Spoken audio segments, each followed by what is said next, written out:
இப்போ நம்ம இருக்கிறது வந்து ரோஸ் செடியில் இருக்கோம். இந்த ரோஸ் செடியில் வந்து இரும்புச்சத்து பற்றாக்குறை வந்து அதிகமாக இருக்குது. இரும்புச்சத்து பற்றாக்குறையோட அறிகுறிகள் வந்து இந்த மாதிரி தான் இருக்கும். இந்த மாதிரி இலைகள் வந்து நடு நரம்பு மட்டும் பச்சையாக இருக்கும். மற்ற இடத்துல இலைகள் மற்ற பாகங்கள் எல்லாமே வெளியே காணப்படும். இந்த மாதிரி இருக்கிறது தான் இரும்புச்சத்துடைய பற்றாக்குறை. இப்போ இதுக்கு வந்து நம்ம லிங்கா கெமிக்கல் நிறுவனத்தில் வந்து லிங்கா செலேட்டட் அயன், அதாவது எத்தா எஃப்இ 6%, இந்த இது வந்து இப்போ ரெடி பண்ணியிருக்கோம். இப்போ கீழே பண்ணில் போடுற போது இப்போ சல்பேட் போடுவாங்க. அது வந்து பண்ணில் வேலை செஞ்சு மெதுவாக எடுக்கிறது கொஞ்சம் லேட் ஆகும்.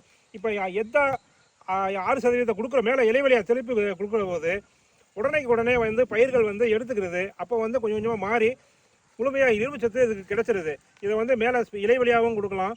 கீழே ட்ரிப்பில் வந்து ஃபுல்லாக ஏற்றி விட்டலாம். செஞ்சுரியில் போட்டு ஏற்றி விட்டோம்னாக்கும் இது வந்து எல்லா பக்கமும் சப்ளை ஆகிடுது.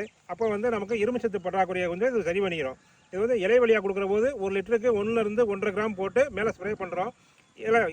கீழே கொடுக்குற போது 1 ஏக்கருக்கு 1/2 கிலோ வீதம் மேலே இது ட்ரின்ச்சிங்கில் கொடுத்துடலாம். வாங்கி பயன்படுத்துங்க. நன்றி, வணக்கம்.